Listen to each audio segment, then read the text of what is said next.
Cuba.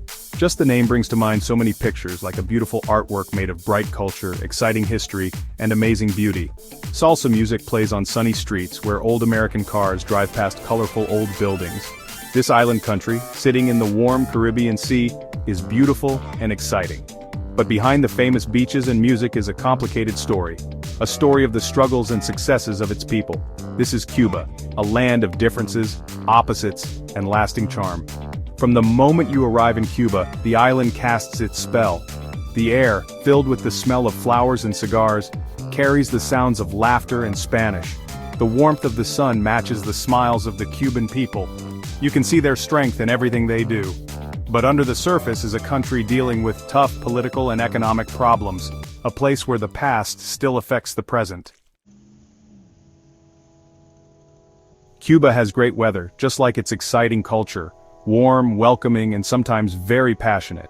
The sun shines brightly on the island, making plants grow and painting the sky in beautiful blues and oranges. The year has two main seasons, the wet season from May to October with lots of rain, and the dry season from November to April, a time for relaxing walks and sunny beaches. But this tropical paradise isn't always perfect. During hurricane season in the wet months, the island has to prepare for powerful storms. These storms, with their strong winds and heavy rains, can be very destructive, testing the Cuban people and changing the land. But like a bird rising from ashes, Cuba rebuilds, showing its strong spirit. Cuba's politics are as interesting as the colorful tiles you see in its plazas. For over 60 years, the island has been run by a communist government which started after the revolution that overthrew the Batista government in 1959. Everyone remembers Fidel Castro, Che Guevara, and their friends.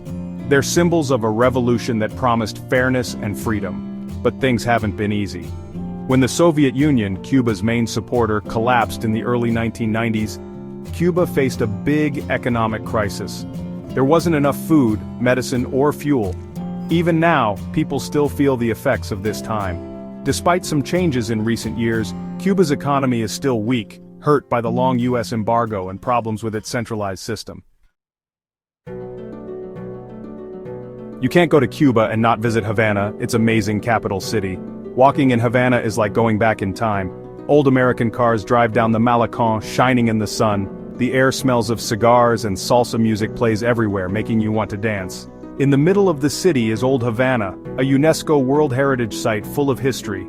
The streets go through grand old mansions painted in pretty colors with fancy balconies and gates.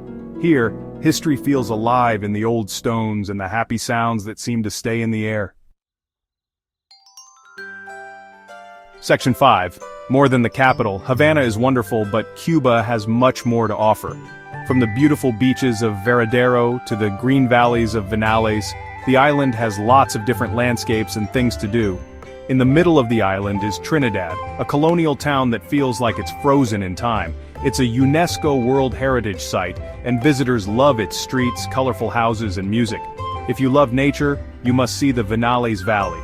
Tall limestone hills called mogotes rise from the valley floor covered in plants. Tobacco farms are everywhere, and their drying houses show Cuba's long history of making cigars. Section 6. The Cuban Spirit. Even with their problems, Cuban people are strong and hopeful. They are known for being warm and welcoming, and their smiles are as bright as the sun. Families are close and support each other when things are hard. Music and dancing are very important to Cubans, bringing them comfort, joy, and a sense of community. But under the surface, some people, especially young people, want more economic opportunities and freedom. The internet, even though the government controls it, has shown them the outside world and made them want a better future. Section 7. A struggling economy.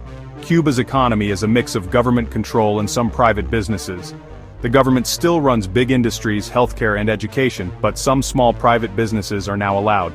These small businesses like restaurants, cafes, taxis, and tour guides have helped the economy a little. But Cuba has big economic problems. The U.S. embargo, which has been in place for over 60 years, hurts growth by limiting trade. And when Venezuela's economy, which used to help Cuba a lot, collapsed, things got even harder. Many Cubans don't have enough basic things like food, medicine, fuel, and electricity. Section 8. Sports stars. Even with its economic problems, Cuba is great at sports. The country loves sports, and the government supports young athletes. Baseball is more than just a game in Cuba, it's a source of pride. Cuban boxers are famous for being skilled and strong, winning many Olympic and world championships. Cuba is also great at track and field, with athletes winning medals at international competitions. Volleyball is very popular too, and the Cuban teams are very good. Section 9, An Unknown Future. As Cuba moves into the future, many things are uncertain. The island is at a turning point between its past and the changes happening in the world. After Fidel Castro died in 2016 and Raúl Castro in 2021, a new era has begun, with some things staying the same and some things changing. The Cuban people, with their strong spirit and love for their country, will decide their own future.